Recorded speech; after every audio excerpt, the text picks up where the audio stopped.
This is the inventory shop and item part of the showcase. I'm going to demonstrate my work with the system. The player, before rolling, they have the option to see their inventory. Right now the inventory is empty because they haven't bought an item. Items are purchased at shops and can be used before rolling. So here I will roll into the shop to demonstrate the UI and the interactions. So here the player has an option for 3 items with the cost at the top. They can scroll through and see what they have selected. When they press confirm, the money will be taken from their currency and will be added to inventory. The player has an option to buy only 1 item per shop visit. So here I'll press on Swift Feather and my turn will pass. Through a little bit of debugging magic, I've set the player to start with 1 of each item. This way I can showcase the inventory UI. Before the player rolls, they have the option to open up their inventory and use one of their available items that they've purchased at shops. Here the player can scroll through, see the item names, and see the item description. Once the player presses X to confirm, then that item will be used for that roll. The item that has functionality for this build is a Swift Feather, which adds a +3 to the next roll. And you see here I will press X and use the Swift Feather. When I go to roll, it will add 3 to my roll, so we'll go to 10. We'll hop over the shop here, and yeah, that's the item system. Thank you for watching. Welcome back to another week. Let's fire this up and I'll show off all the stuff that I did and let the other guys explain what they did. So we've got a little bit prettier of this, not the final thing, but something that will do for the time being. All the different players work. I finally got 4 controllers so I can actually test it properly. I also have it now where the AI players pick the correct colors now. Figured out the issue on that, so there's no duplicates anymore from the AI. Let's roll. This is the new mini game that I created, which is a Pong style game, which I'm going to rename, but for now it's just called Pong. This is what we got. Yeah. I'm using the gamepad, playing around. Oh, and I lost.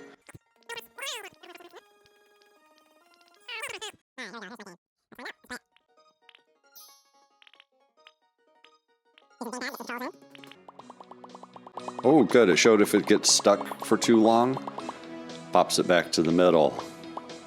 Doesn't happen often, but it does happen, and thankfully, I prepared.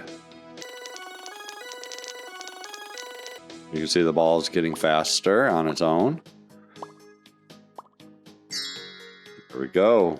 I got to win.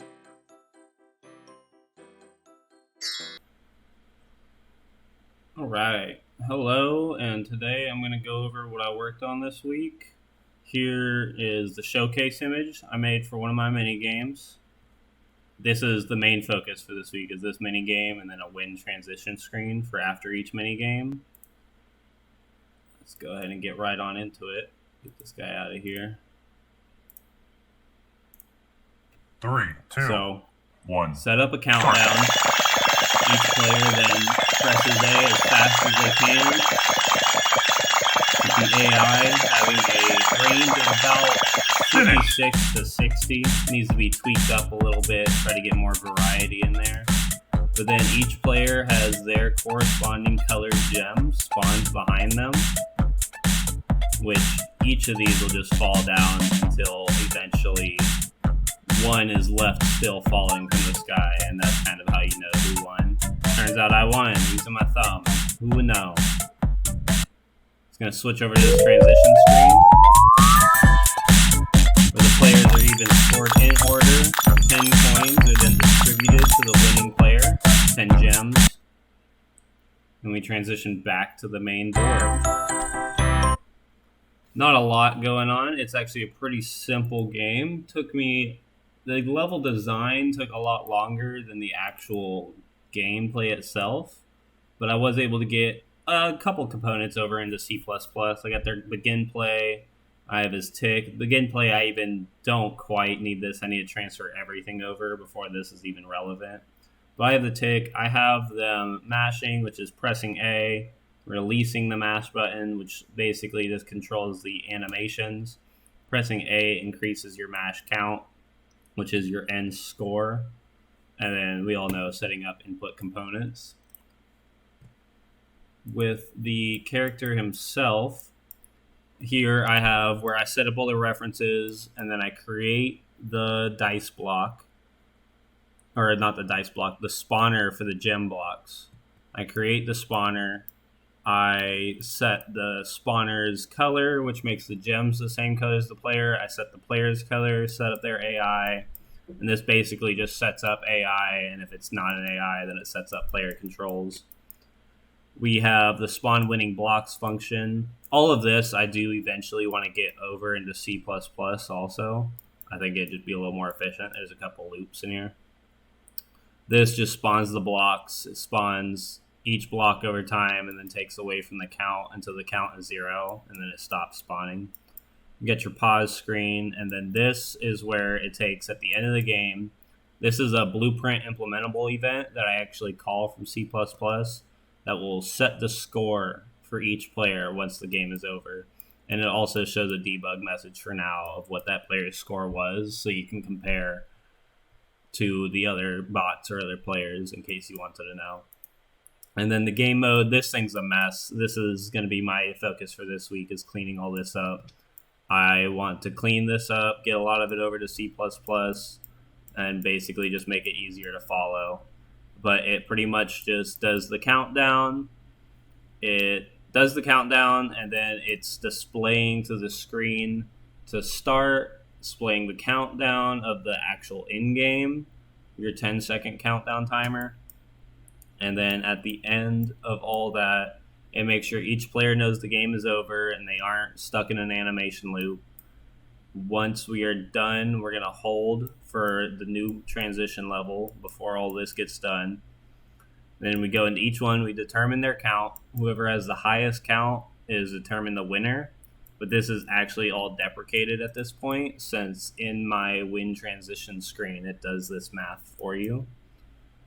So, and then at the end of the game, once all players are done spawning their cubes and it's displayed all the winners, it's going to open the level by transition, the minigame transition level, which let's go check that out.